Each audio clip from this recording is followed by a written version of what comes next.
You're listening to an Anderson Entertainment production.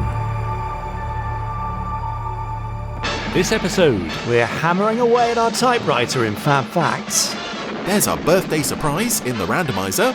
and we continue our interview with Justin and Lindsay Lee for part 3. And I've got a new puppy. That's all coming up in Pod 171. You've what? Of the Gerry Anderson Podcast. She's so cute. 5, 4, 3, 2, 1. Let's get started.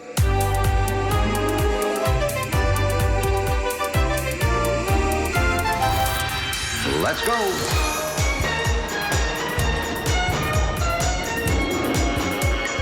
Spectrum is green. The Gerry Anderson Podcast with Jamie Anderson and Richard James.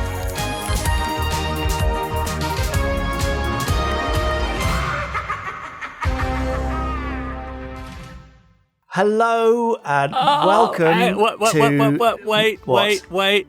You've got a new puppy. Well, I was going to say this is the Jamie's New Puppy Podcast. Yes, a fifth dog has joined the Anderson canine clan, and Crikey. she is a miniature dachshund, and her name is Winnie. And she's very cute, and you may hear her possibly interrupt the recording of this podcast. So if you're listening and hoping for pure Gerry Anderson stuff, then apologies for dilution by puppy squeaks. Oh, lovely. We'll look forward to it. Yeah, probably. Anyway, look, this isn't all about my puppy, although it might be. My name is Jamie Anderson, and I'm joined by this other voice who is... Richard James. And sitting in silence over there, deep in meditation and wearing a rather fetching orange toga. He is, isn't he? Is Chris Dale. Chris Dale is the Randomeister, and he's called that. Bit quiet. I don't think we should. Sorry, Chris. Quite so loud. Chris is the Randomeister, and that's because he does the Gerry Anderson Randomizer, in which he chooses a random episode using a device called the Randomizer, watches it, and gives his comments. Yeah. He seems pretty deep in meditation now, so we're okay. Right. Yes. Okay. Yeah, good. What else can people expect from this cavalcade of Andersonery?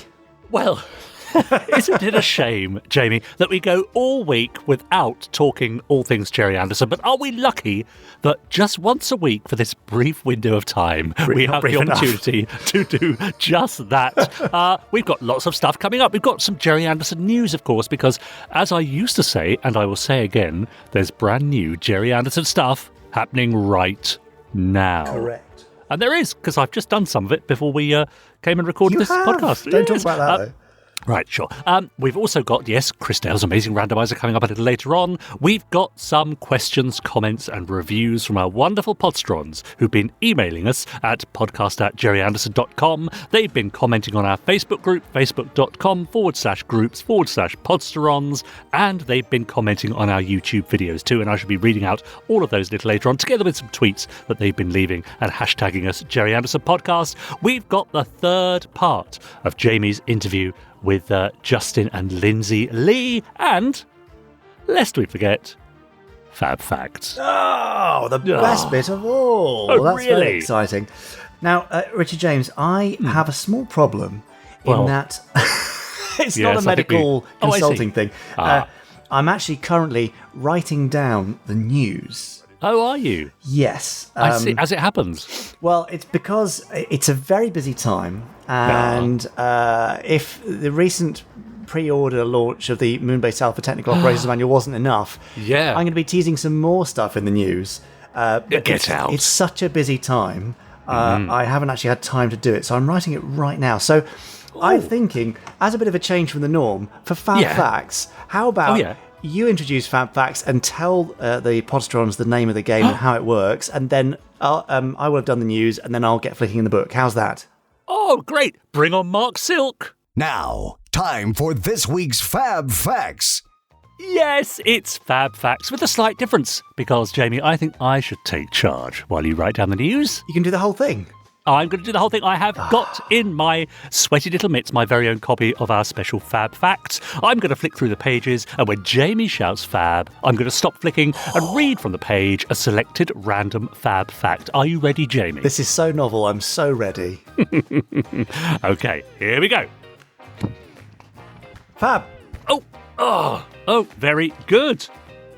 Was that okay, Fab No, shouting? that's nice. That's quite... Oh, I like this one because it's... Well, okay.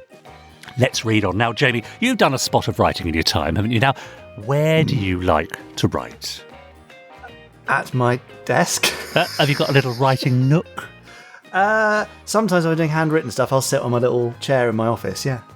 Yeah, I've got lots of places I like not to write, like, in the garden, down by the river, where I should be doing some writing. But anyway, now lots of famous writers have been notorious for their strange writing habits. Sometimes necessity determines the method. For example, back in the late 70s, when Gerry was having a tough time in his career, while writing a documentary on the history of telecommunications for the company Ericsson, he was forced to turn down the thermostat in order to save a few pounds on heating. I think we've all been there. Thus, the project was written huddled over a typewriter in his overcoat. Another classic example is writer Donald Robertson. Now, Donald Robertson might not be a name you know, as he didn't collaborate as long with Gerry as some others like Tony Barwick, but he made major contributions to an obscure show called Thunderbirds. Never heard of it. Yeah, hardly anyone remembers it. And we never talk about it here on the Gerry Anderson podcast. Now, Donald was an engineer by trade and transitioned into script writing by working on industrial films.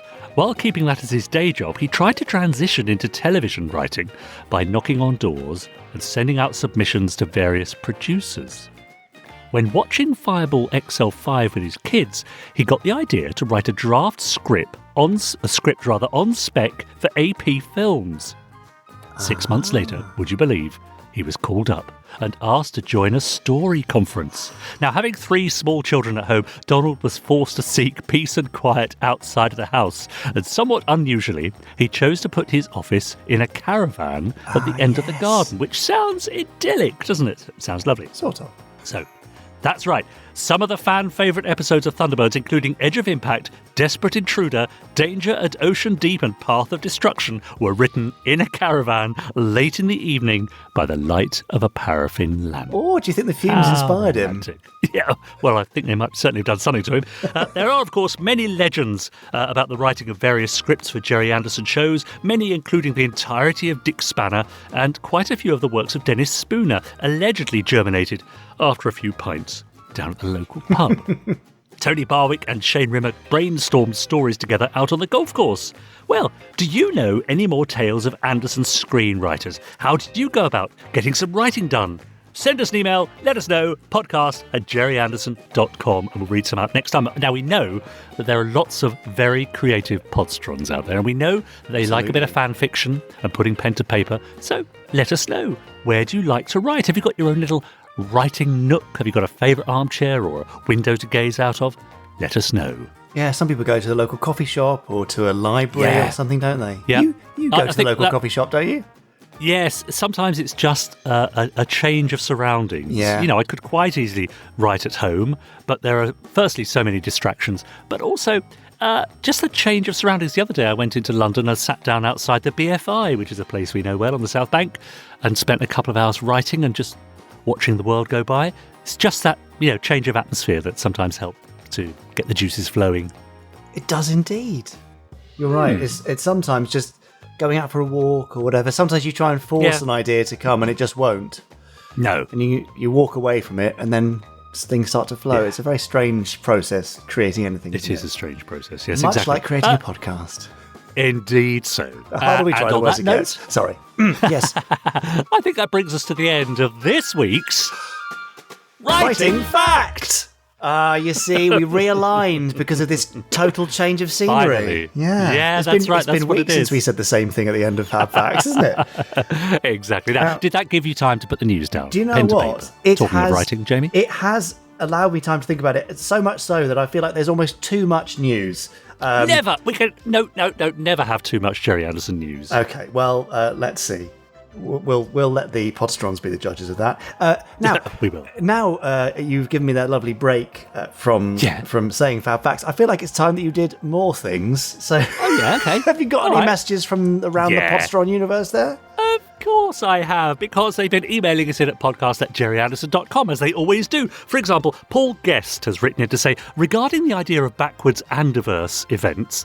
Yes, this was an idea of yours, Jamie. Yes. To how can you tell Gerry Anderson series in the mirror, as it were, reversely. He says, 2 events immediately leap to mind. It wouldn't hold up for an entire show, but an episode of, you guessed it, Joe 90, where the villains break into the Big Rat only for Professor McClane to fill them with the mind print of his 9-year-old son. Quite like that. Or a Secret Service episode where Matthew is trebled in size after a failure of the minimizer, thus making Bishop's operation obvious to everyone. Amazing. I think I prefer the latter. And there's nothing against Joe, obviously. No, obviously. No. Paul says maybe those are too close to the original shows now I come to think about it. Anyway, thanks for all the hard work, chaps. SIG, Paul Guest. I like that Joe 90 idea. I mean, did it ever happen that Joe 90 was grabbed by the villains and had, sort of a bad brain implant, if you know what I mean, to turn him evil? The only nearest one was when they used, I'm not a Joe 90 expert, as well you know. There was a kind of double cross thing, wasn't there, when they inputted the brain pattern of a traitor spy, so he was working for the enemy already. And they didn't know, so then Joe sort of was working for the enemy. I think that's right. Yes, nice. Yeah. Mark and Karen Lawson got in touch saying, hi, fellow podsterons, happy Breakaway Day. This is referring, of course, to September 13th, just last week. Here's a little something, says Mark, that my wife Karen gave me to celebrate this morning over a cup of coffee after work. And he included a nice picture of a lovely Cadbury's Breakaway biscuit. Oh, how appropriate. A classic. He says, thanks, Jamie, Richard, Chris, and all the great team at Gerry Anderson for all the great stories, interviews, updates, newsy news, merch, and much, much more. Have a great day, Mark and Karen Lawson. Terry from Hereford, finally for now, got in touch to say, did you know that the moon buggies from Space 1999 were based on the Scottish-built Argo cats used by most of the UK rescue services? My own personal one, favourite one, or rather, is a fluorescent red colour with purple strobes, indicating it is a priority vehicle. I'm a rescue commander with the team, and I'm proud to say that I've been inspired by your father for the last 20 years to create some new concept vehicles thanks to brains from Thunderbirds. Not one is a copy of their craft. They're all from my own brain. Nice. I hope you received my picture last month. Regards to you all. And that's from Terry from Hereford. Yes, Terry, we got your picture last week. Thank you so much for that. Obviously, we can't show pictures on the podcast, but we do appreciate all your lovely photographs and drawings and artwork. Keep sending them in to podcast@gerryanderson.com. Yes, we love reading your emails, and Richard loves selecting the best ones to be read out on the podcast. We should say, that you don't read out everything that comes through. No. So we just don't have enough time, unless we had a Gerry Anderson Podcast listeners' emails podcast. Maybe that's something for the future, but not for now. There's no idea. No, okay, fair enough. While we ponder that, would you like some Gerry Anderson news? Oh, have you written it down? There's a lot of it. Let's get started now.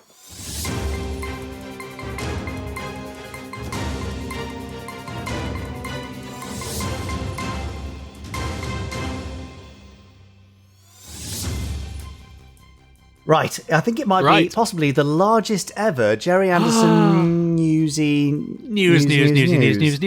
Yeah. So go on then. Let me take a big deep breath. Can't wait. Okay.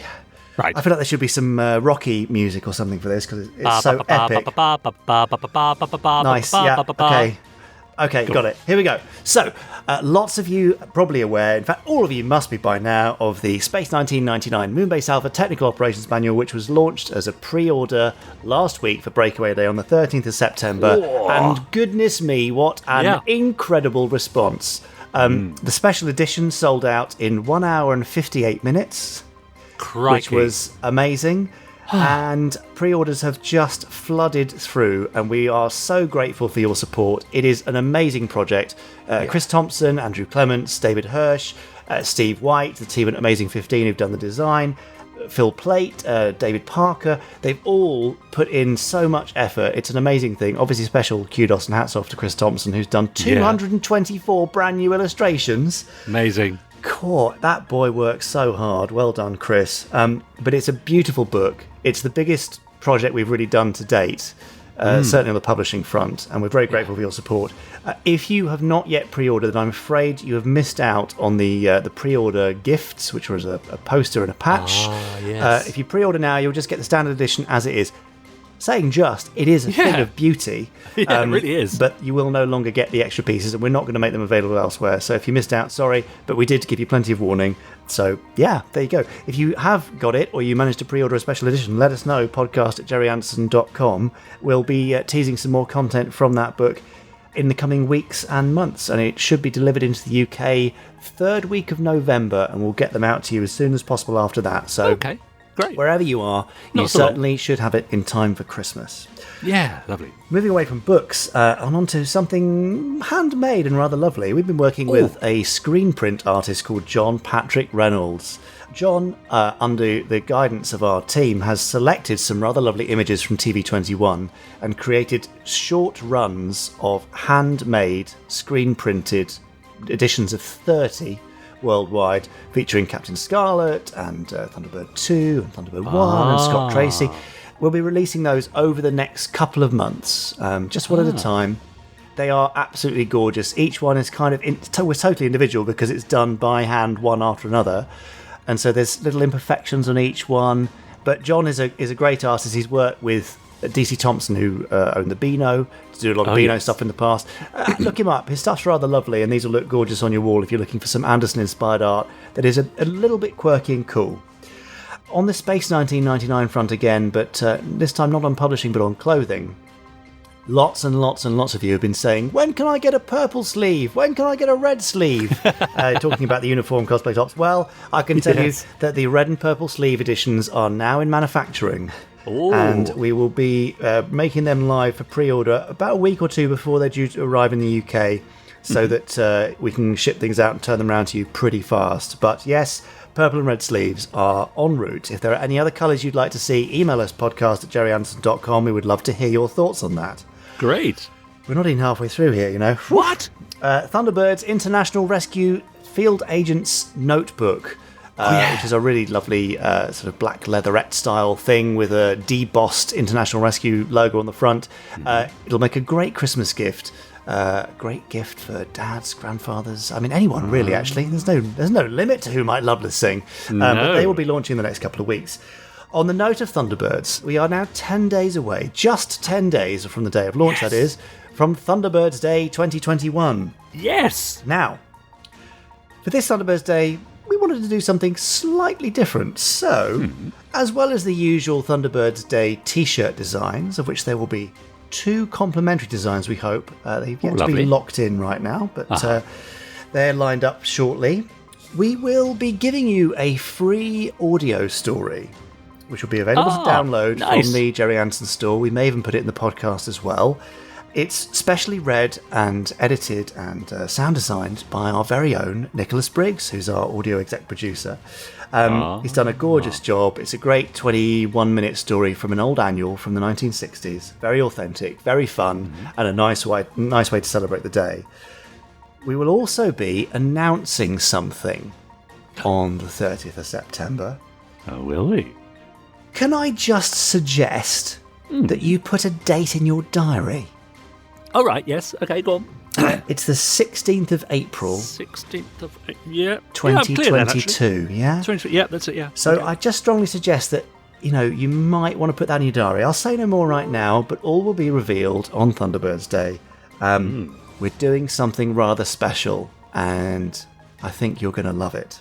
So, put that in your diary. Now, let's just talk about some free stuff, because we do like a bit of free, don't we? Yeah. I know. Go on. Yeah, the lovely Chris Dale has, in the honour of Breakaway Day 2021, produced a fantastic documentary on our YouTube channel about how UFO 2 became Space 1999 in a very cleverly entitled documentary called UFO 2 Space 1999. Space 1999. Oh, you see? I see what you did there. Clever. Some great footage in there. Fantastic story, as usual, from Chris, and be really interesting for fans of UFO or Space 1999, or both. Speaking of UFO, wow, we're almost there now. Our very, very talented team have been working on a UFO comic anthology. So all of the UFO comics from Countdown and TV Action are going to be reproduced, restored and looking gorgeous, in 2 volumes, 2 hardback volumes, with the first volume being released later this year, probably late November. We'll have more details on that, previews of the interior, and more information in due course, but it's going to look lovely. And if you're a UFO fan, it's going to be the only way to get a complete one. We've been working with some fantastic guys, getting some extra articles, information in there. So it's not just a plain reproduction. You're going to get some background of how the comics came together, background on the artists, a couple of interviews. Like it. Yeah, nice. It's a really, really lovely package. More on that very, very soon. And finally, I know I've mentioned Thunderbirds Day, but I suspect at the end of this month there's also going to be an announcement of some sort about something that we're working on, Richard, which you know that we've been working on for a little while. Oh, that again will be of particular interest to all listeners to this podcast. Yes. Yeah, I can say no more, but it won't be long until that news is confirmed. Goodness me, we always say it, there's a huge amount going on, and so much more that we can't even talk about yet. Yeah. It's a great time to be a Gerry Anderson fan, and PODSTERON. Really? I'm very grateful for you joining us on this fantastic voyage. Aha! But, I think that's it. I'm knackered. That's the end of this week's Gerry Anderson News. That was the news, the very long news. Goodness me. Well done, Jamie. I can see why you took Fab Facts off this week. Do you see? Yes. So as we enter the second day of this podcast, it feels like it's gone on that long. Yeah, it really does. I'm going to have a little break while I hand back to you, Dickie James, and you can say some things. Yes, and stuff. Absolutely. I'll see what I can find. But firstly, before we go any further, you mentioned some debossed, the debossed cover for the Thunderbirds. What's the difference between debossed and embossed? I'm not really sure, but I think an emboss is a pushing through from one side, so you get a raised surface, and a deboss is pushing down from the punched. Punched down, I think. But PODSTERONs, I'm happy to be corrected. If you know, please email us podcast@gerryanderson.com. I'd love to know the truth behind this matter. Yeah, good idea.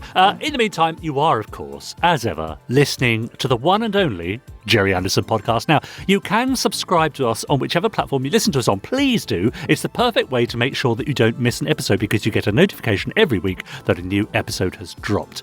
Also, you can leave us there on those platforms of choice a lovely review or rating and let us know how we're getting on. And if you'd be so inclined, you could even copy and paste the URL into all your various social medias to let your friends know what exactly you're listening to. And you might even encourage them to listen to us too. Now, if you're on Facebook, you can join in on our Facebook group. They have lots of fun in there. For example, Luna has just relaunched her Standby for Watching stream every week, featuring favourite episodes, but also some of our lovely PODSTERON's own creations on the creator stream, which is always worth a watch.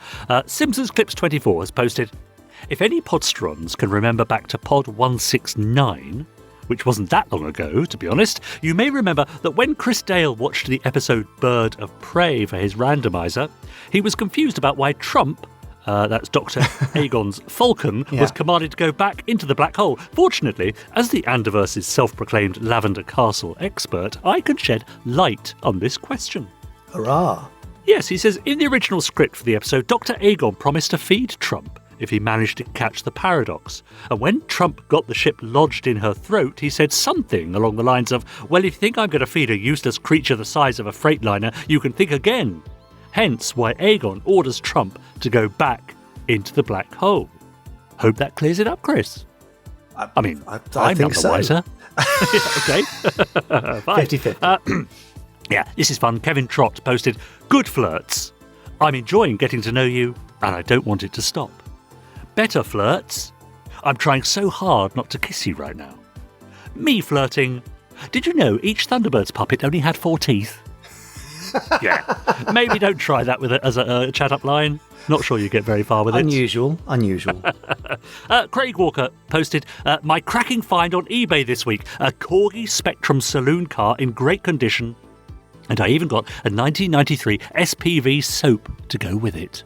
Oh, yes. Retro. We love your bargain finds. Very retro. Hugh Porter said, I absolutely love it when the postman comes along. I got a lot of Gerry Anderson products. They came today from the Gerry Anderson store and JB Hi-Fi, which is the Australian entertainment store. I'm very happy and going to enjoy listening to the 3 soundtracks on my first audiobook and watching Space 1999. Yeah.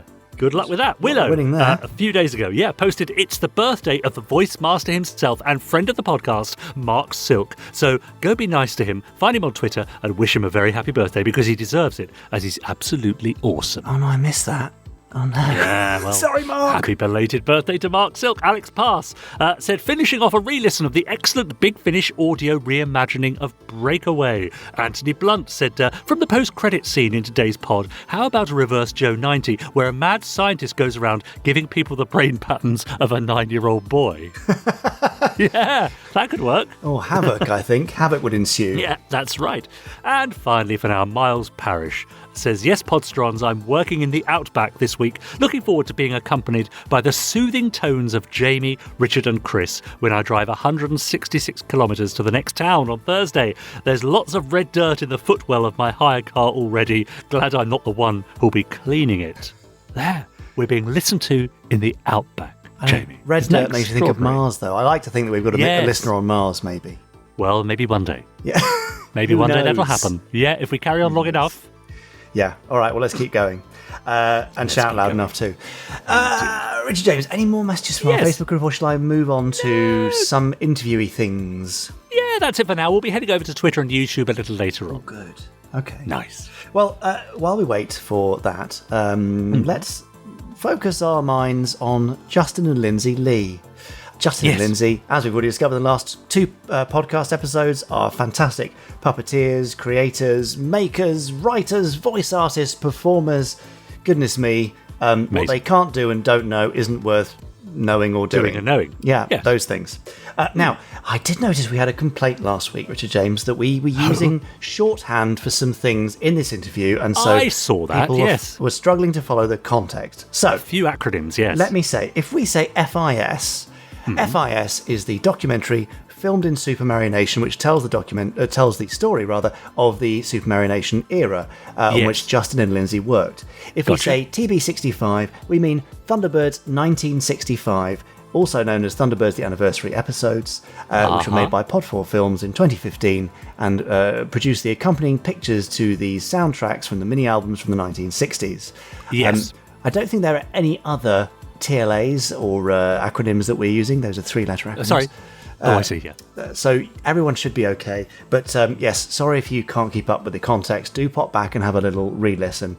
But generally, we're speaking about Justin and Lindsay's love of all things 60s, all things puppets, filmed in Supermarionation, brackets FIS, Thunderbirds 1965, brackets TB65, and their new kids show, Meekshi, which draws a lot of inspiration from Stingray and Thunderbirds and Fireball XL5 and has lots of models and cool stuff in it. And you can watch from the end of September on YouTube. So we'll talk about all those things and more in part 3 with Justin and Lindsay Lee.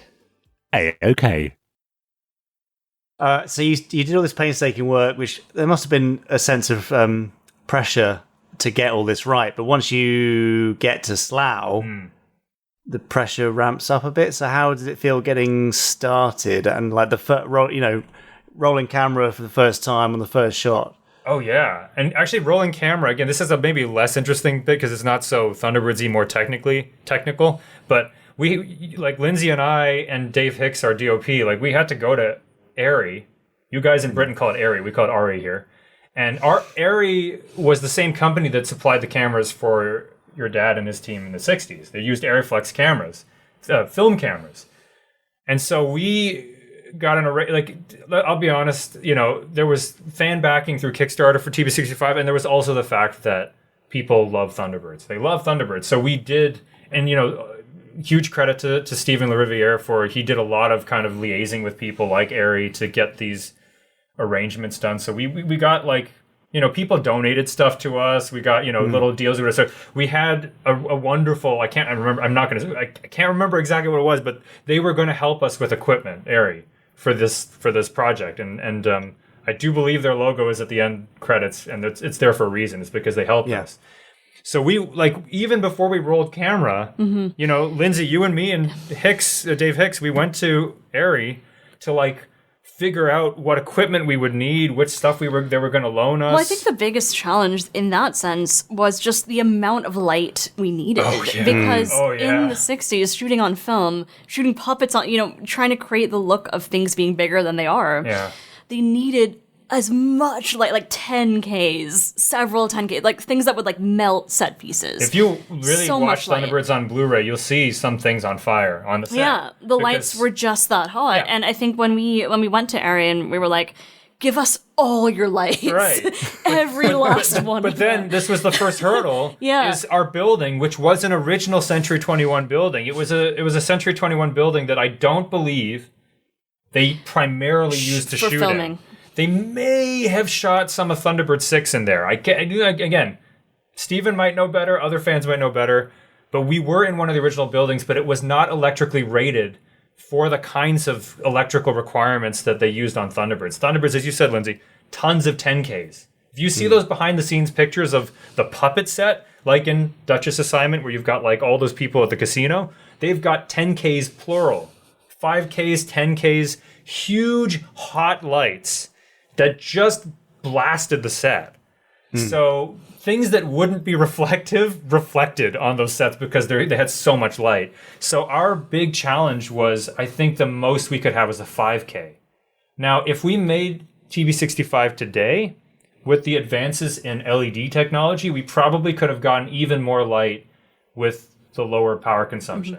But in that time... It's funny how much has changed. It's only been 6 years, but it wasn't nearly as common. It was there were LED lights, there were fluorescent lights, there were all sorts of different lighting technologies, but we chose to go with, in 2015, with tungsten fixtures. These hot tungsten fixtures that drew so much power. Didn't we? I think we tripped the breaker. Oh yeah, we did. Oh yeah. Yeah. So Dave Hicks, our DOP, was constantly trying to get as much light on the set, pull as much power off the mains as he could. And then, we rented this camera, the D21, which was the same camera that they used to shoot Downton Abbey. So right before we'd used it, I think Downton Abbey had been shooting on it.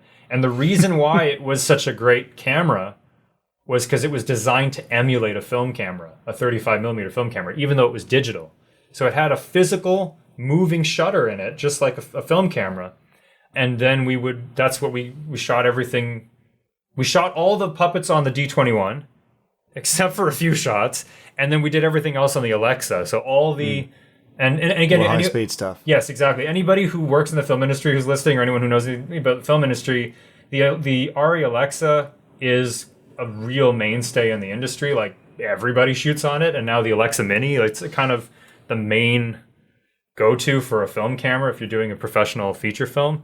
So we had access to an Alexa for all the high-speed stuff, as you said, Jamie, because the D21 could not shoot anything faster than 24 frames per second. So if we were shooting at 60 frames, or it wouldn't have been 60, it would have been 72, 96, 120. I think that's as fast as it went. Yeah, I think we shot the mansion exploding at 120. Yeah. So, and that's again... And that was also shot on film, wasn't it? Oh, yeah, that was also shot on film. Oh, my gosh, yes. I remember the pressure around that and the cries of speed and then evacuating. Yeah, we shot... there was 2 cameras that day. Yeah, but... and again, anyone who's listening who hasn't seen FIS or doesn't totally know this, anything that was done in miniature, like the Thunderbird launches, vehicles, all that stuff was shot at what they call high speed, which means they would shoot at higher than 24 frames per second. And then play it back at 24 so that it looked like everything was happening slower, which gives the impression of it just makes it makes the vehicle look heavy rather than sort of a toy being pulled across the screen. Yep. Wow. So I mean, instantly huge technical adaptations being made, and also pulling favors left, right, and center. Yeah. But once you got over those initial hurdles, getting into the actual production, I mean, from the bits that I saw, again, echoing very closely those kind of early days of, even Islet Park stuff where you were working all hours and stuff. So what was the kind of the atmosphere in your average day like on that shoot? Yeah, no, it totally felt that way. I mean, it was just kind of, I think once you get over the sort of, here we are, here are the tools, let's go. It was just... Like, I think from a puppeteering perspective, I remember the first puppet shot we did. You do? I don't. Yes, because I remember I had sweat dripping into my eyes. Oh, yeah. Because at the time, like, you know, it's funny, like, thinking about, you know, as we talked about with FIS, it's like you learn a bit about puppeteering there, and then you learn a bit more, and then you learn a bit more, and by the end of TB65, you're like, I can't believe I ever thought this was a good idea. But I think the first puppet shot we did was in the Tracy Lounge, and it was sort of our first time on the bridge, my first time on the bridge, and I was leaning over quite a ways over the rail. Our bridge, unfortunately, couldn't be mobile, and the original bridge was mobile. They had it on wheels. Our sets were mobile. They were, but it made it difficult because some of the sets were not on wheels. Some sets we built on the styrofoam, polystyrene blocks, and there was all sorts of difficulty about moving the bridge around. So you can, you know, if you had to have a character be in a certain spot on the set, like you as the puppeteer sort of had to put that character there. But the difference between the first day of shooting and the last day of shooting is the first day, like, we were all just sort of getting our footing, and, you know, all of us were sort of figuring stuff out. So I remember just I think I was holding Alan, like, leaning out on the bridge for, like, it felt like hours. Yeah. It might have been more like 40 minutes, but just sort of in that same position, sweat dripping into my eyes. By a couple of days or weeks into it, it's like, all of us got more used to being like, hey, I'm going to put the puppet down for a sec. You know, or hey, puppeteers, you guys okay? Like, just give you a break. A bit of self-care.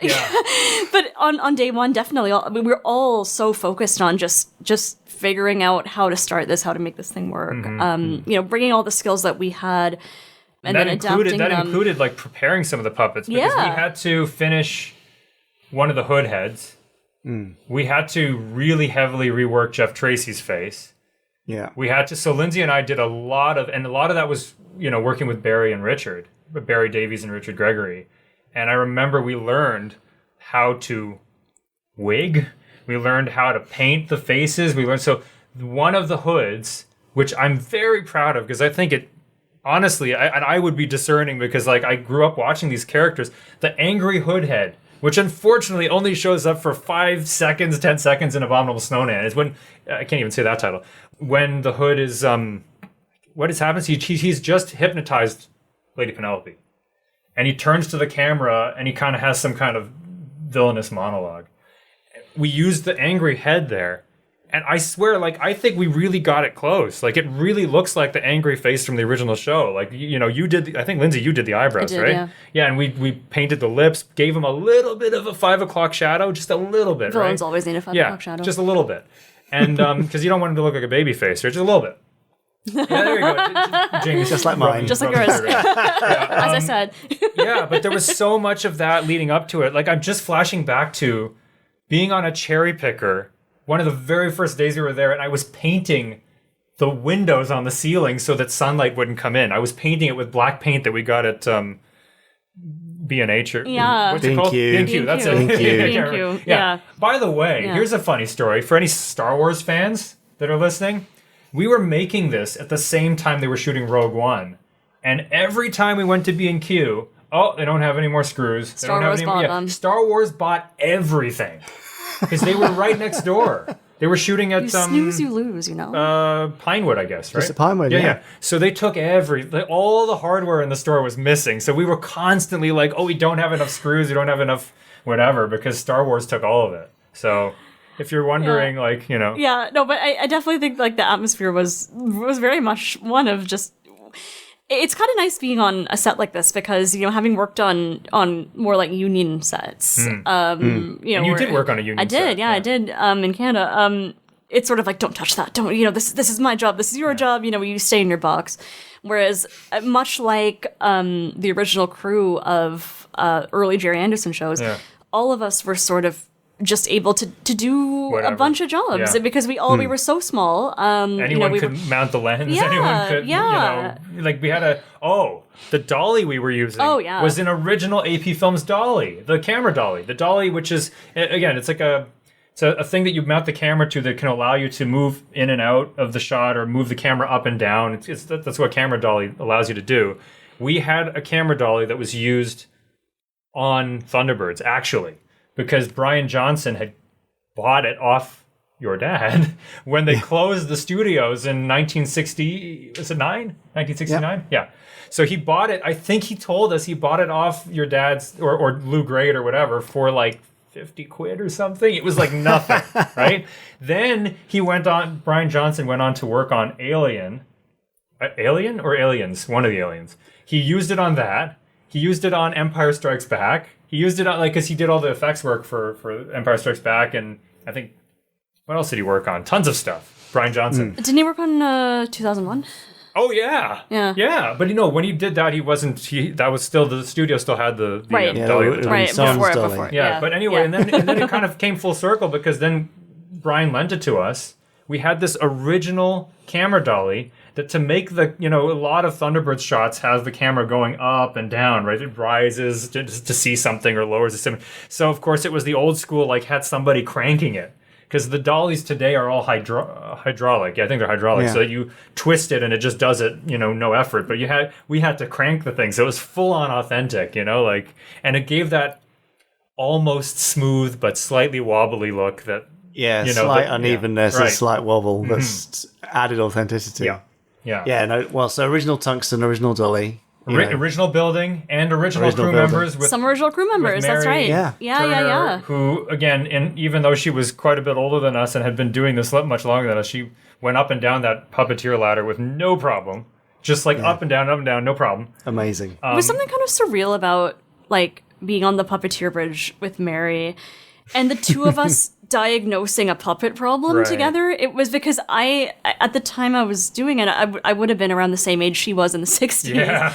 And it felt like this weird time warp of, very different generations of people, but working on the same problem. Right. I think we said at the time it was only so many people on this planet knew how to, when you say something like, oh, the puppet's head isn't turning properly, very few people on this earth would know how to Supermarionation for that puppet, to diagnose that problem, and so that was kind of cool.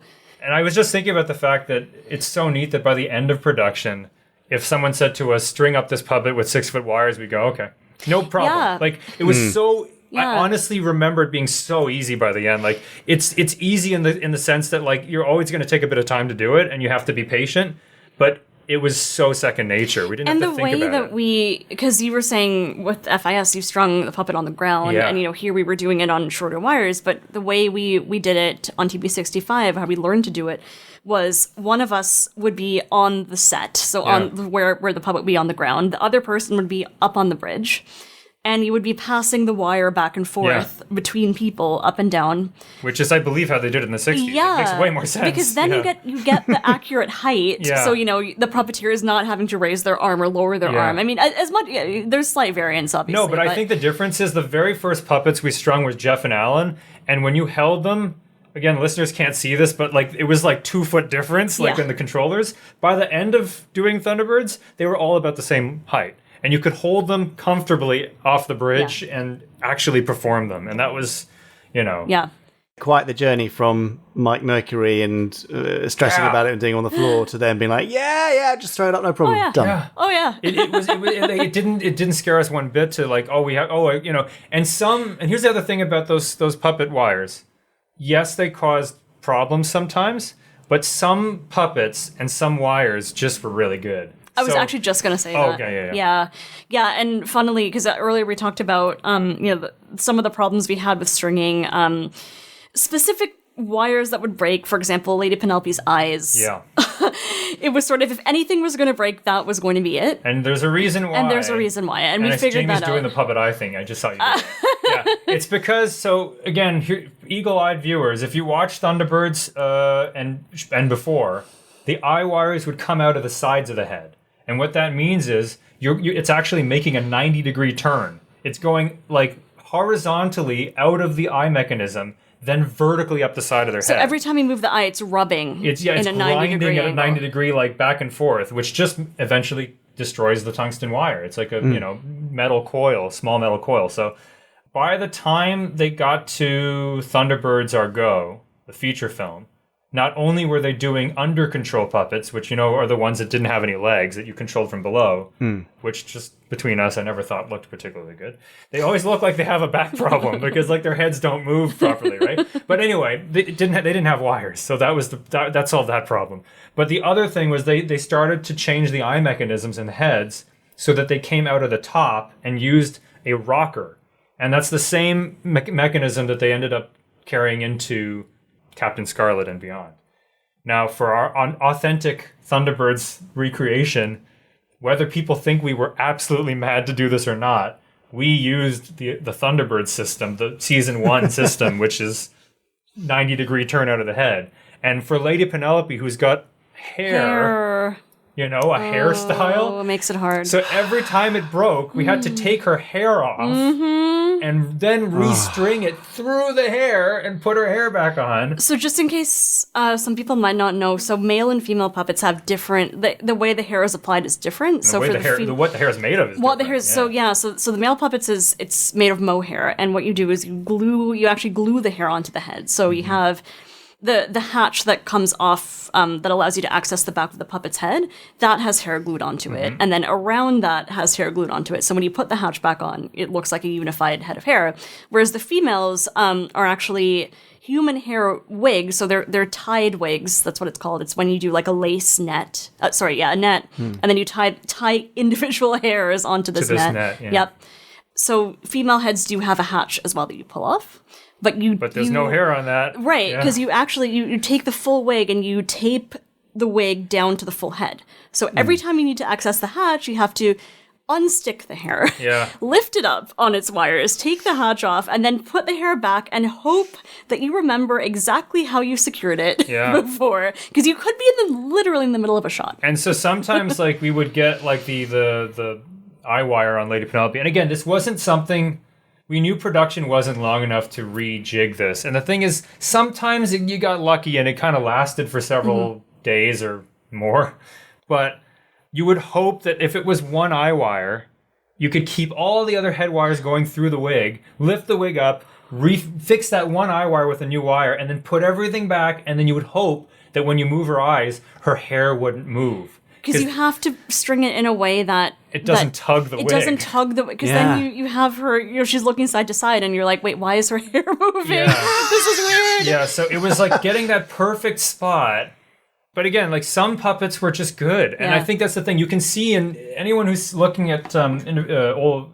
What am I trying to say? Anyone who looks at original pictures of behind the scenes in the 60s, Thunderbird's original production, you can see those extras, like, background character B who played a cop in one episode and is now playing a crook in this episode. You can see he's got his crook hat floating above his head. And you go, oh, did I say cop hat or crook hat? Crook hat. I meant to say cop hat. Yeah, so it's like, oh, even though he's a crook in this episode, he's still got his police officer hat above his head. So sometimes we had the same thing. Basically, the wires would last. On certain puppets, you would go for weeks and the puppet would just stay on the same wires. I swear Parker was like this. Parker did have a hat for the Abominable Snowman because he had a winter outfit. I'm not saying the hats made the wires stay any better. I'm just saying that it just kind of was indicative of which puppet didn't get restrung. Yeah. But then there were days and puppets. There was one day on Introducing Thunderbirds, the one that I directed, we came in and it might have been a temperature shift in the building or something, and all the puppets' wires went. That's what I was going to say. The interesting thing was that the temperature did seem to affect it. I don't know if obviously in the 60s how they had 10K lights on these puppets, maybe that helped. I don't know, but when it started getting because we shot from I think it was August to sort of December, so there was a long season change during that time. It got so cold. In there, and that was when we started noticing all the wires going down. Yeah, so, yeah. But some puppets were good. Wow. Some puppets we liked better than others. Some puppets gave us... I have this memory... there's when you work with puppets, and you know this, Jamie, because you did your Firestorm minisode, right? And it's like you're directing puppets, and you know what puppets are like, and you know what's involved. So it's not... When they go wrong, hopefully you're not going, and you swear or something. You just go, oh. Because you know it's going to do that thing. So there was a day... We had a few bald characters in our episodes. We had the Hood, and we had Dawkins. Yep. Is that his name? Dawkins, yeah. Dawkins, who's Mr. Charles's one of the crooks in Stately Home Robberies. He was bald, which I thought was a wonderful choice by, I think it was Stephen Mansfield's choice, because Stephen Mansfield sculpted that face, and I think he decided he would be bald, right? And I did the wigging. And you did the wigging. And so for a bald character, what you have to do when you wig it is you have to actually, because if you don't cover that hatch area with plasticine, you'll see the hatch, which will look super weird. So you always have to put, and again, if you watch the original Thunderbirds and you see the Hood walking around, They painstakingly put plasticine over the joint of the back of the head and then painted it to match. And if you watch The Mighty Atom, it's insanely good. It looks so good, right? Thing is, though, those back strings, the two back wires that let you control the back of the head, they go around the back hatch. So if they happen to catch the wrong way or eat into the plasticine, if the puppet looks up too much, it starts to eat. So there was one day, I remember this, and Mary was on set with us. In fact, I think she was holding Dawkins. And you and I had spent all this time plasticining the join and painting it, and we gave it to Mary, and the exact thing happened where the wire just caught it the wrong way and the hatch just fell off. I did a lot of plasticining. Yeah, I just remember. I remember we just went, oh, you know, it was like, oh. But I had a perverse pleasure in plasticine. I don't know why. Yeah. I guess because you're repairing. It's an interesting confession, Lindsay. I liked it. You must have still been like, oh, that took us like an hour to do, and now we have to do it again, right? Yes. I think Mary looked down and she was like, oh, yeah, we are like, oh, you know, because she knows. Yeah, she knows that's what happens. You know. Wow. One puppet. Painstaking stuff. I was just going to say, Justin, because I can see time ticking away. Yes. I think we're going to have you back to talk about more Thunderbirds stuff. You know what? We can go till 1 o'clock or till 6 o'clock if you want. You sure? Yeah. Yes. Yeah. We're good. Yeah, we can do that. We're good. But that'll be our cutoff. Let's keep rolling because I'm sure people have heard enough of this puppet, that puppet. But no, I was going to say, aside from the puppetry stuff, can you remember the biggest challenge on the entire shoot across the 3 episodes and how it was solved, or just something that sticks out across that period? Okay, could be puppets. Biggest challenge. I mean, there were a lot of challenges because we were a team of, on a regular day, like upwards of 10 people, 7 people, 11 people. So they had a team in the 60s of 100 plus, like 120 people at that studio. Now, I know they were shooting 2 episodes at once and yada, yada, yada, but basically we were trying to do that with a very, very small team. So people slept in their cars. People everyone threw so much into this, and it was for the love of it, and also because we really didn't want to let the fans down. We wanted to give them something great. Well, I think there's something about recreation that adds an extra level of meticulousness that needs to be there. That does add a little more pressure in terms of what you're doing on a day-to-day basis, because everything has to be filtered through the lens of, is this accurate? Will this look like how it would have looked in the 60s? Right. Yeah. And, the challenges of... And they, in the 60s, didn't... what I'm trying to say is the Thunderbirds had 2 sets of puppets. If you really stare at them, I did that little photo series called, what was it, The Many Faces Of, and I did all the different characters. And you can see they're not the same, right? Alan Tracy from one stage, the Alan Tracy from the other stage. So they had trouble getting it exactly the same. And so making decisions about which thing we were going to emulate, how to emulate something in a way that a fan would look at it and go, yeah, that looks like that. Right. From a filmmaking standpoint. From a recreation standpoint. Like materials that were available in the 60s or items that were available in the 60s that just were not available in 2015, and, finding the closest next best thing. The pyro that we did. So we had Malcolm Smith was our lovely pyro man. He brought all his pyro gear and he blew stuff up for us. Yeah. And he had to concoct new ways of doing jets for landing, explosions, stuff like that, because he said some of the things they use in the 60s are illegal now. So he came up with different ways to do it. So hopefully it looked similar. Or as close as, certainly was as close as we could get it. But. There was a lot of trial and error for stuff like that. And speaking of pyro, I guess maybe the thing that does stand out the most, I think we've mentioned this already, is the mansion blowing up. Because so David Tremont, he probably talked about this, had to, Did David talk to you about the mansion? He did mention this. So it was brick by brick, right? That he built brick by brick. Yeah. And for the sole purpose of blowing up. And so, as a model maker, that's sort of the relationship you have with the stuff you make. You're like, I'm making this to be destroyed in a few minutes. You know what it's for. Yes. Yeah. But, obviously because it was sort of like a one chance thing to get it right. And Malcolm had put these, they were like, again, I'm not a pyro person, so I don't know the technical term. Balloons. They looked like balloons full of explosives.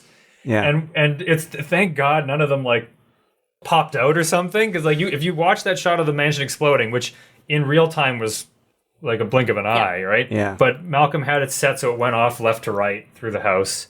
We all evacuated. So the only people in there, Boyd, the camera operator who was doing the film camera, Malcolm, Stephen, maybe Tremont was in there. I think he was. Dave was in there. He stood behind a polystyrene block, I think. Right. And then everybody else got outside. And we went outside and we were standing on the asphalt outside the building and we felt the boom, right? Mm. And we went back in, and this was actually something just endemic to like any explosion or effects work, because we didn't have two separate stages like they did in the 60s, which was like in the original 60s building, they had a wall that separated Derek Medding's unit from the puppet unit.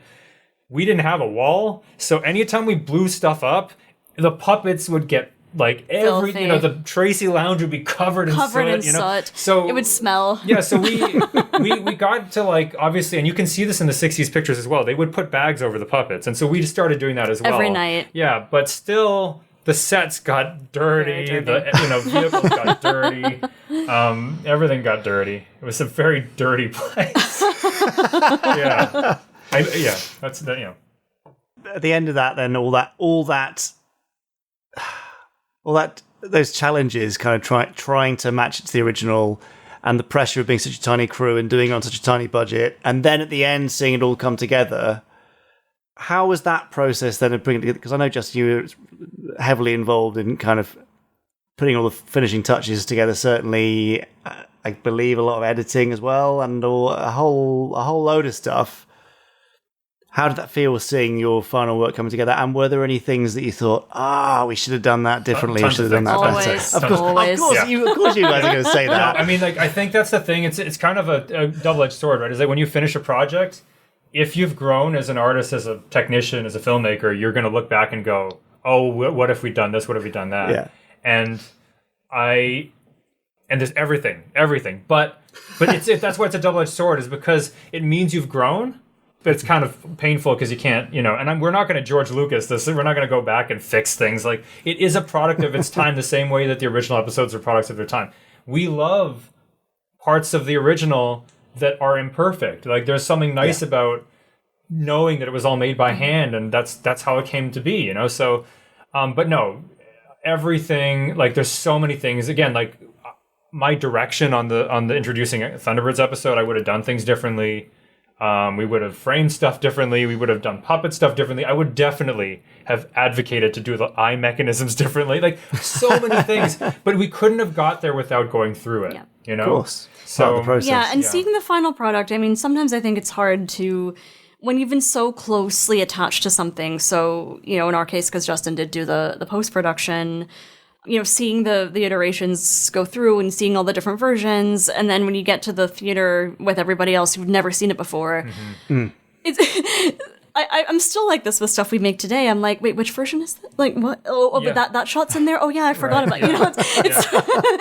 You actually end up having sort of a fresh experience, consuming the content in that way, and I think actually, kind of the most special thing I think was just seeing other people, fans, react to it. And, and you think, wow, like, this is something that we made sometimes at 2 a.m, all covered in polystyrene and soot. And, none of that, the fans don't know any of this. And they don't need to know And they don't need to know because here it is, this final product that is just, it's its own living, breathing thing. And I think that's just the cool thing about making anything. And I am, there's a lot of things I would do differently, but when I started planning out introducing Thunderbirds, which I know is a glorified clip show, I know it is. But look, I tried to, that's why I was like, I gotta... A hell of new stuff. Yeah, I have to make it as interesting from a puppet performance place as possible, because there's really nothing else going for it. It doesn't have like a big heist or explosion or whatever. But I hope this will speak to some fans. Actually, I did read... Jack Knoll, lovely Jack Knoll, Jack Knoll, Jack Knoll, he works with you. Jack Knoll wrote a really nice review of all our episodes, and I think he wrote something about introducing Thunderbirds that was like totally what I had been thinking of, which was, I said, it was not in the mini album, of course, because it wasn't visual, but I was like, I want the last picture for it to be them putting up Lady Penelope's portrait on the wall. That's what I wanted. And I was like, let's have a big kind of celebratory montage of all the vehicles flying with the brothers flying, as if it's like the adventure is just about to begin. That's what I wanted to do, right?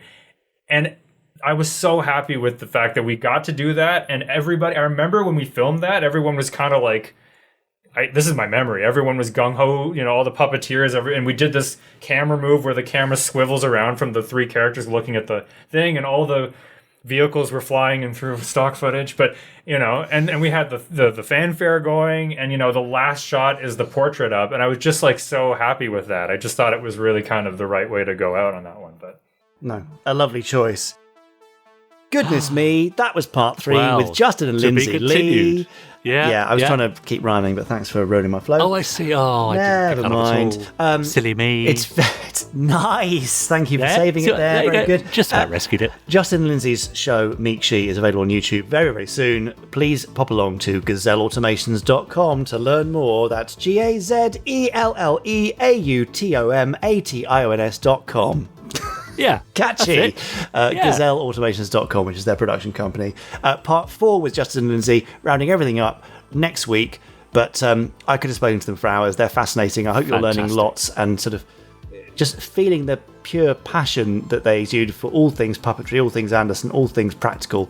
They are brilliant and so lovely. Thank you, Justin and Lindsay. Back with you for your last part next week.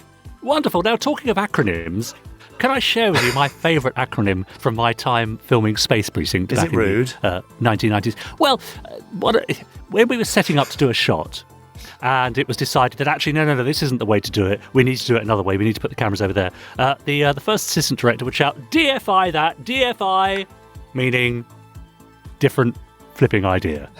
Except it wasn't flipping. But I like that. It's good, isn't it? I can tell you that hashtag Mummy A's favourite acronym is KBS. KBS. Meaning? Kick something and scramble, which is get a move on, basically. Hurry. That's right. Yeah, exactly. So not that she'd ever say anything naughty like that. Oh, no. No, heaven forbid, no. Do share with us your favourite acronyms, Podsterons. Send them into Gerry Anderson at podcast at gerryanderson.com. They can be as rude as you want. We'll try and clean them up. They can be Gerry Anderson related, or just something you use in your everyday life. Let us know. I wonder what happens if you email Gerry Anderson at podcast.com. Yeah, I've no idea. Do try, let us know, and then email us your results to podcast@gerryanderson.com. We'd love to know.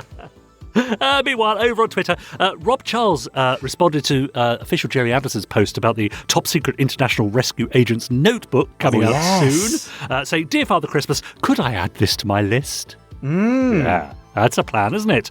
Gap Stargate tweeted, "I'm so happy I got one of the Space 1999 Technical Manual Special Editions before it sold out."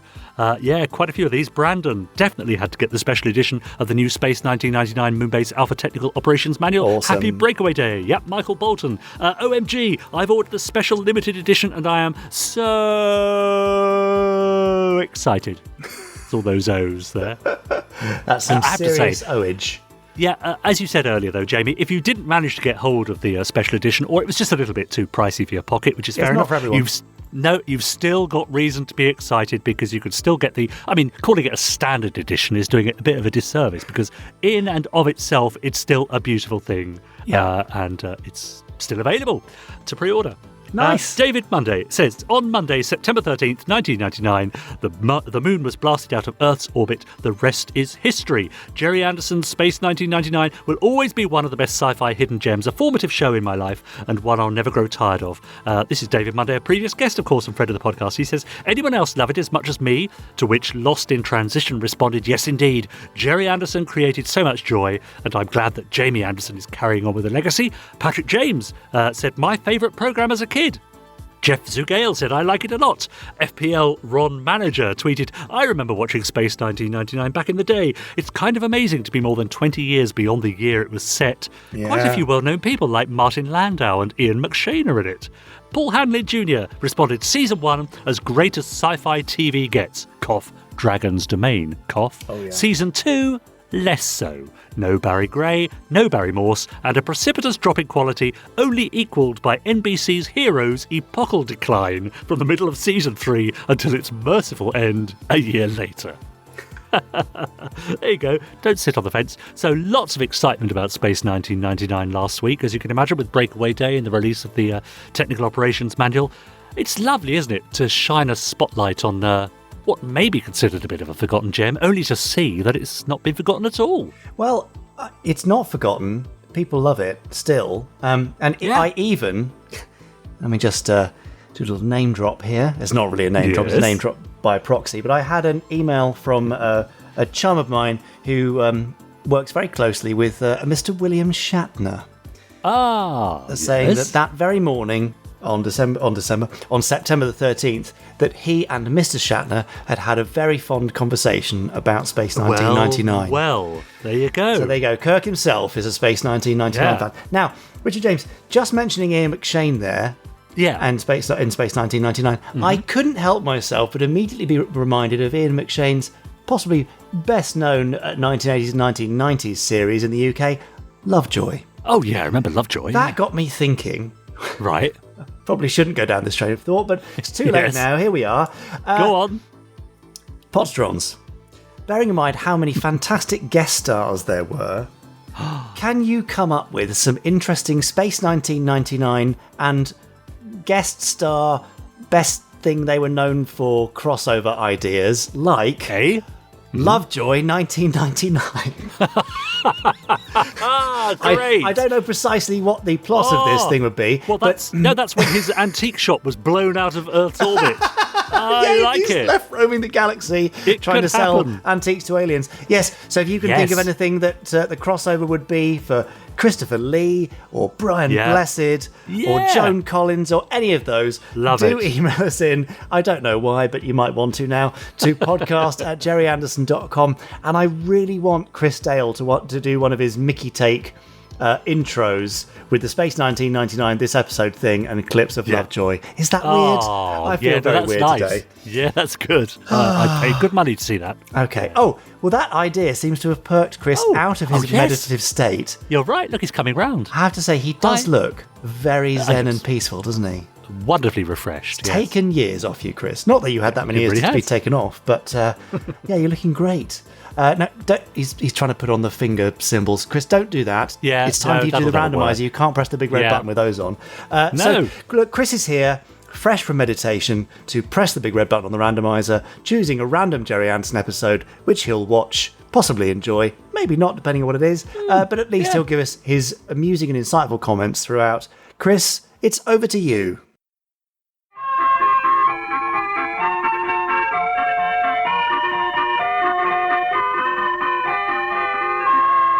Florence found Dougal in the garden. He was examining a strange machine. "Hello, Dougal," said Florence. "What's that you've got there?" "It's a diabolical liberty, that's what it is," declared Dougal. "I beg your pardon?" asked Florence. "Some bedraggled buffoon and his silent associate have dumped this piece of technology in my lap, so to speak. I ask you, I've a good mind to write to somebody important."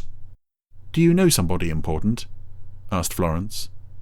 "Morning, all," said Brian.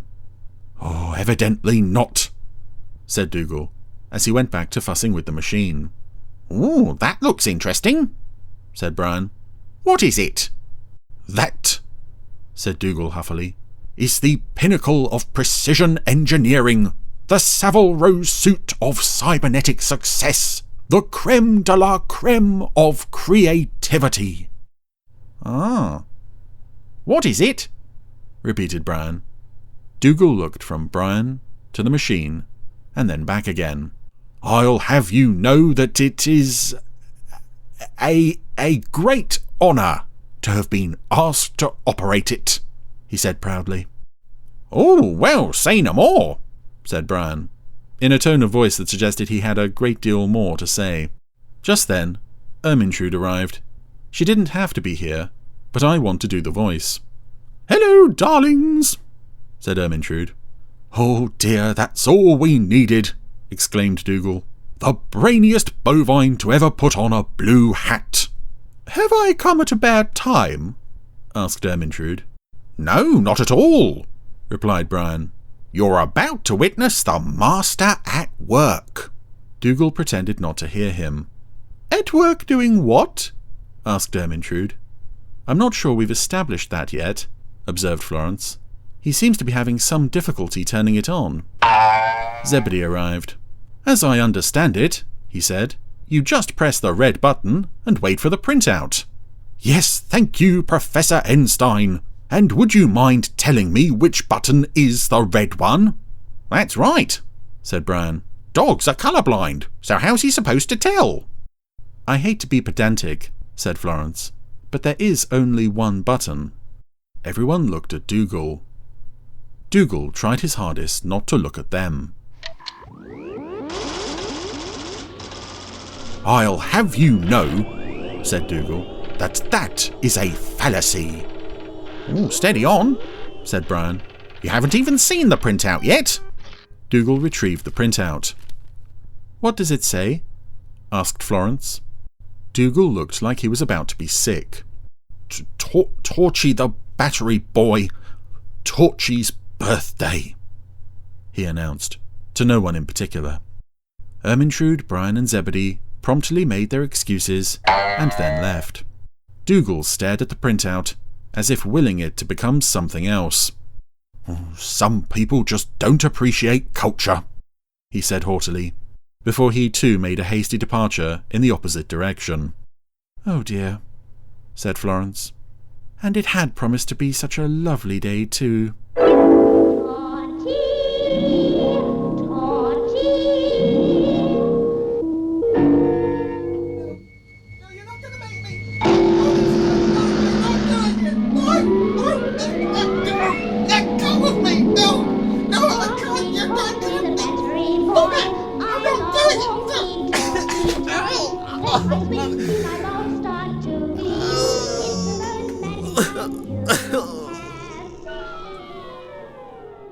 Hello, everyone. I have been persuaded to stay, because after all, I wouldn't want to miss Torchy's birthday. I mean, who would? It's bound to be an event to remember. This is the final episode, indeed, of the first series of Torchy. Not the last episode ever made, unfortunately, but of course we're not touching those. In Fruitown, Flopsy, Squish and Pom-Pom were planning a surprise. Ooh. Good or bad? The cave in the far mountain, Whirly and Sparky and Gilly-Golly were also planning a surprise. Is this the same surprise or a different surprise? Is it a good surprise or a murder? Torchy's face. I could wait forever to not see Torchy's face. Let's go and ask King Dithers. Oh yeah, that'll work. King Dithers, well-known decisive man of action. It's wonderful. It'll be the best surprise we've ever had on Topsy-Turvy Land. I do hope that everyone is not talking about the same thing. That would be a lovely twist. Can you do for me? Can I do for you? We wanted to know what you were going to get Torchy, Your Majesty. Oh, there's that donkey again. That's Daffy the donkey, isn't it? Last seen her attempting to drown Bad Boy Bogey. It's Torchy's birthday. The puppet seems to have deteriorated since we last saw him. Gracious. Is he going to have a party? Of course he is. Wait. Torchy has a birthday. Torchy was not born as such. Torchy was created, was dragged into the world by an insane elderly man. Whirly, go to Fruitown and find... I question the idea that Torchy was born. I'm going to give it to him. Abominations are not born, they are created. All the toys are talking to each other today, and none of them are talking to me. Oh, good, you finally got the message. Secret, and they're not going to tell me what it is. Oh, didums. Why, that sounds like Whirly the humming top. Hello, Torchy. I've just spun here to see you. To say that we don't want you around and we're having lots of fun without you. All the toys are busy with a secret, and they won't tell me what it is. Oh, really? Well, don't you worry your head about it, Torchy. Speaking of heads, Whirly... That is his name, isn't it? Oh, I can't keep track of these creatures. It almost looks to me like Whirly's head is possibly a human head that's been grafted onto that spinning top. It does look like two different things that have been sort of grafted into one terrible moustached hybrid. Topsy-turvy land, who hasn't got a special friend of his own? Oh, Diddums, the show is named after you. Get over yourself. More than anything in the world, I wish I had a little brother to play with. Is that what you wish? Yes, it is. I'll inform Satan. Going. I've got work to do. Can't you stay and have a game with me? No time now. See you later. Well, this is a nice opening to the episode, actually. Everyone treating Torchy the way he deserves to be treated, quite frankly. The way I would treat him if I was stuck on Topsy-Turvy Land. I'm sorry, I'm bracing myself for a song. I know what Torchy wants more than anything else in the world. So let's not give it to him. What is it? A little brother to play with. Oh, can do. By himself. Dear. This is very awkward. Dear. Steal a child from Earth. I give you the authority. Fly down in the rocket and ask Mr. Bumbledrop to help me. Wait, don't you have any children in your dungeons? Any of the multiple children you've abducted from Earth that could serve this function? Yes. I am clever, aren't I? You'll have to call me King Clever. Quickly, let's go out to the rocket at once. Well, I like that Torchy isn't so much the focus. I like that, actually, that we're getting a lot of the other characters showing up this week. That we want a brother for Torchy. Unfortunately, as there's still about half of them I haven't actually seen the introductions of. You've forgotten something very important. Like this, big-beaked fellow here. On Topsy-Turvy Land, all the animals can talk and all the toys can walk. But when you get down to Earth, you'll just be a stuffed toy. Oh, good. What a shame. Gracious. Let's scrap the whole birthday party thing, then. Whatever can we do now?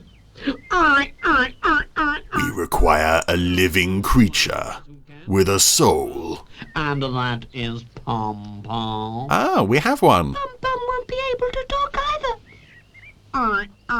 Yeah, but she is alive. But she can bark, and I'm sure she'll be able to tell Mr. Bumbledrop what I want. Couldn't you just stick a note in the rocket? And I'll go and get Pom-Pom. Saying the annoying little squirt wants a friend. Please cook up another unholy abomination, toot sweet. Meanwhile, Pom-Pom... Flopsy. I want to talk to you first, Pom-Pom. has put some sort of bonnet on her hair. What do you want? Whirly whispered in Pom-Pom's ear. She's got a lot of strings, Pom-Pom. Excitement. Very visible, but then it is quite nice when you see the ears lifting the way they do. I'll go down to Earth right away. Oh, that's nice of... Aww. Fancy a poodle flying a rocket. Okay, this whole episode is worth it just to see Pom-Pom at the controls of the rocket. Look at the stars flashing by. I'll soon be down to Earth. Yep. A poodle flying a rocket, that's, Bumbledrop be surprised to see me. Well, at the moment, she's like, more competent than about 75% of the world's space patrol. No crashes, no explosions, no sudden fires, no space monkeys. Pom-Pom come in. Ah. Now we're in Bumbledrop's bedroom. A den of iniquity if ever there was one. Oh. Why, how splendiferous. I sleep with my eyes open, by the way. Have you brought Torchy with you? Oh, good. Oh, what a pity. Yes, come up onto my bed and lie next to me. Of course, this is where we found the characters in the very first episode. They were curled up in bed together. Huh? What do you want? Huh? Oh. Well, why do you want me to go into the sitting room? Huh? Have you got something there to show me? Or is there something else I can plant my bottom on and just fall asleep? I'd better do as you say, or you won't let me sleep. That's why I married you, after all. Oh, they have the same painting in the front room as Bumbledrop does in his bedroom. So, Pom-Pom is barking at, What do you want to show me? Oh, dear. Huh? Oh, I don't keep any dog biscuits in there. Bumbledrop is casting quite an imposing shadow on the wall. Wax that I had left over after I'd made them. It looks rather monstrous, almost like a sort of spitting image puppet, that silhouette on the wall. Pum, pum. Oh, well, I never. Do you want me to make another little toy who can walk? Oh, God, no. Well, why ever didn't you say so? Yeah, it would have been much more helpful if they just stuck a note in the rocket. Oh, my goodness, what a temper. All right, then. I'll make another little boy right away. No. Clock chimed 1. Mr. Bumbledrop started to make a toy, and Pom-Pom watched carefully. Chuckling with glee as the evil creature slowly began to take shape. Oh, I like the pads on Pom-Pom's paws there. That's quite sweet. Toy was finished. And the world began to weep rivers of blood. I've made a toy. Now, where is its soul? What do you want me to do with it? Throw it on the fire. You have a fire, throw it on the fire. You want to take it up to Topsy-Turvy Land? All right. Yes, that checks out. Yes. I'll, have to come up with an excuse as to why I can't come. Hooray! The rockets, hooray! Yay! Oh, he's actually gone to Topsy-Turvy Land. My goodness, I never thought I'd see that. Present. Wonderful, wonderful, wonderful. Now we know it's the final episode. And straight away. And big moment for Bumbledrop to actually get up off his backside and actually do something. Flopsy baked the cakes in King Dither's kitchen. Mr. Bumbledrop seems instantly accepting of Topsy-Turvy Land and all its occupants. We must have a special birthday cake for Torchy. Oh, yes. Yes. We'll put the surprise inside. Oh. A chainsaw and an electric drill. I'm hungry already. Well, I'll go and get the toy I made. Yes, and I'll fetch Torchy here. The toy you made, which is now presumably a living being. King Dithers fetched Torchy in his coach, and all the toys followed behind. Oh, yes, the Fox Woman and Pillywig the Clown, Squish the Spaceman, oh, the Gollywog, and the dragon thing. There was the birthday cake on the table. Well, it looks good enough to, not eat. You, Mr. Bumbledrop. Well, I came up here because it's your birthday. I wouldn't come any other reason. Birthday? Why, I've forgotten all about it. Oh, yeah, of course you had, yeah. Talking when you used to come up to us. You see, we were wondering what to get you as a birthday present. There's only one thing I want, and you'll never be able to get me that. Correct. Well done, clever boy. Oh, well, I'm not so sure. We've brought several sacrifices. Here's a knife. Day cake and see. All right. This is nice music.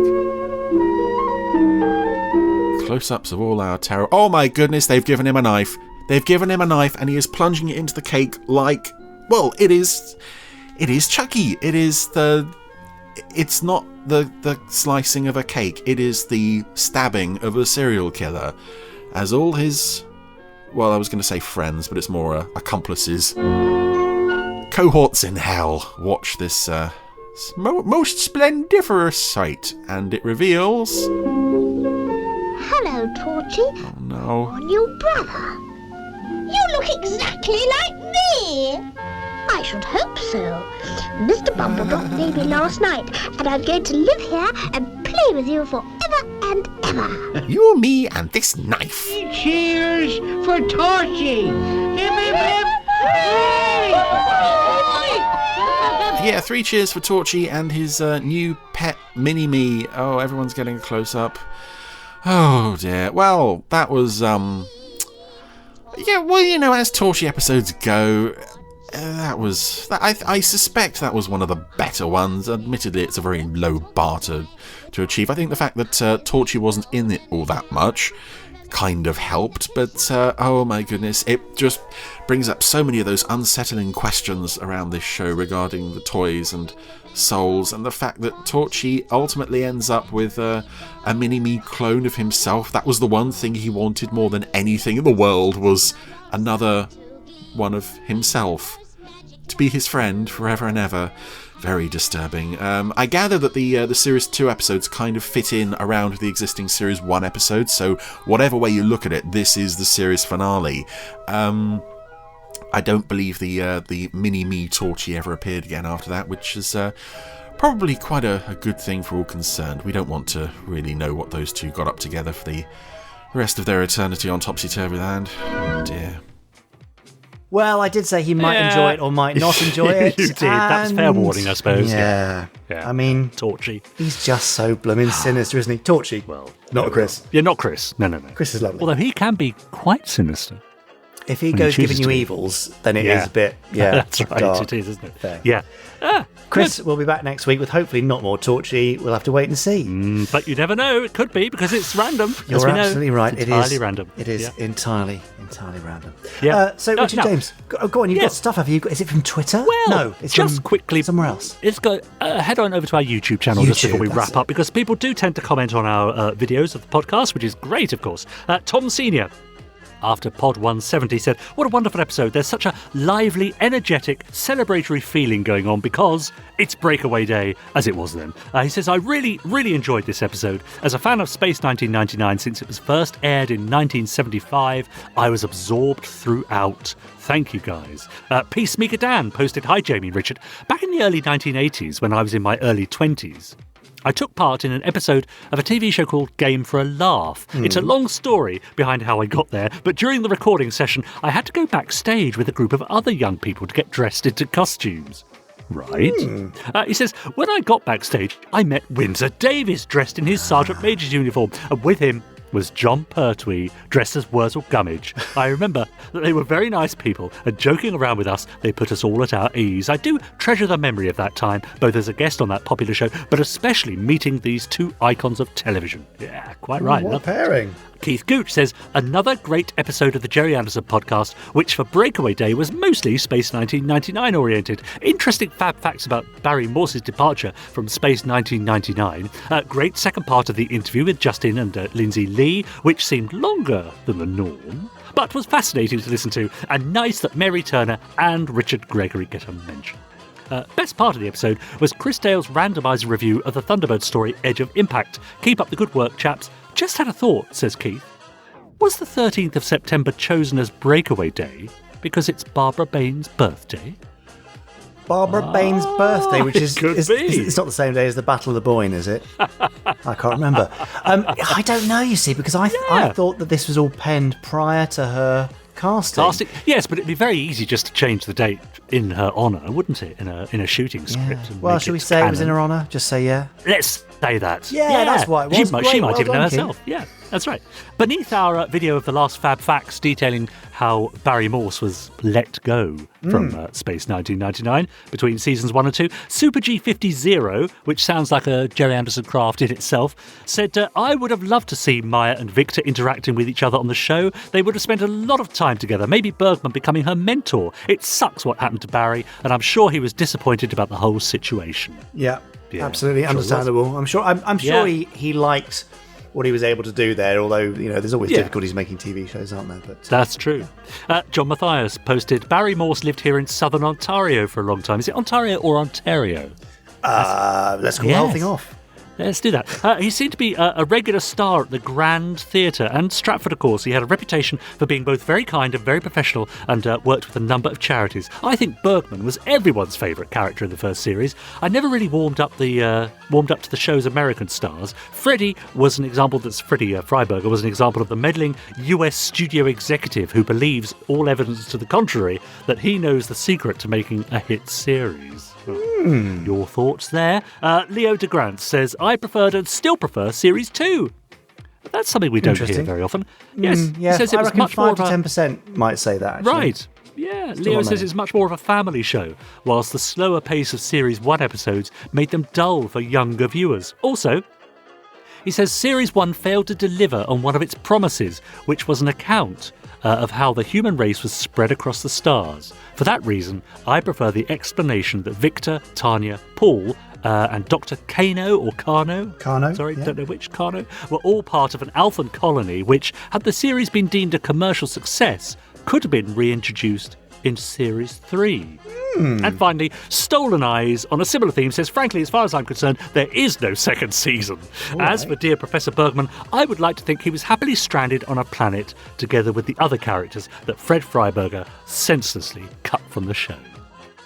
There. All nice Strong thoughts. opinions. Yeah, really nice. Yeah, but we love an odd, strong opinion, don't we? Well, we do. And, there it is in a nutshell. Someone saying that actually for them, Season 2 is the stronger of the Space 1999 series. And someone else saying, well, as far as I'm concerned, there is no second season. Exactly. It's a bit like those who virtually have a shrine to Joe 90, whereas I have a voodoo doll.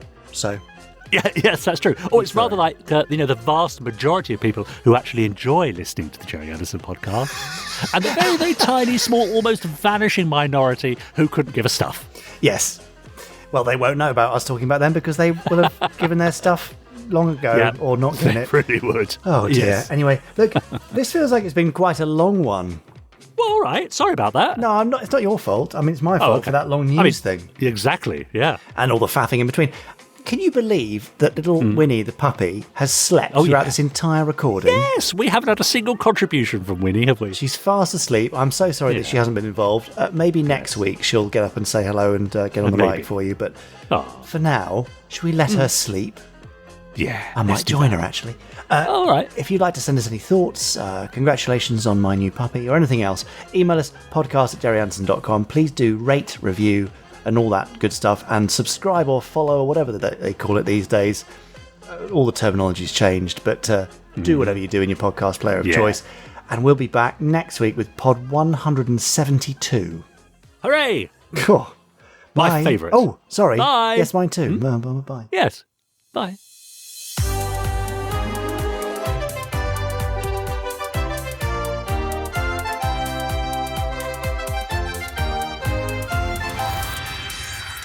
Stage 1 complete. Let's go.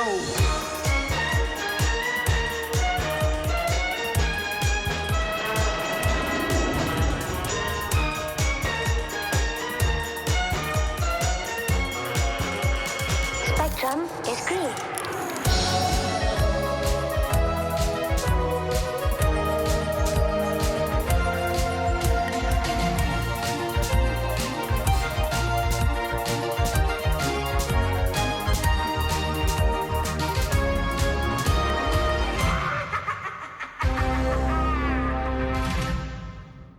Why is Pod 172 going to be your favourite, do you think? Oh, I could just feel it. I think there's something special in the air. In the air, in your waters? No, do you know what? I think it is going to be a special episode because, well, I'm going to spoil a little surprise here, but I'm not going to spoil it too much. Okay. Because from my point of view, it's going to have a rather different format. Oh, no. You're messing around? Right. No, not messing around. Just for 1 week only. Just giving more of a rein to our lovely podsterons. Because we've got a bit of a tried and true formula here. You know. I know. Trust me, it's going to work. Okay. Just the once. Are there any quick fire fives? There might be. Oh, at least I've got a week to steel myself. Okay. Yeah, but it might be from Simon Allen. Oh, God. How can we ban you listeners from this thing? No, that's unfair. No, that's unfair. We can't start doing that. I'm only joking. We love every one of you, even if you do send in quickfire fives. Okay, fine. Right, well, I'm going to go off and do some Rocky-style training and warm-ups ready for the quickfire fives. Yeah, great. And I wish you well for the next week. See you in 172. See you then. Bye. You have been listening to the Gerry Anderson Podcast. Wasn't it fun? You have been listening to an Anderson Entertainment production.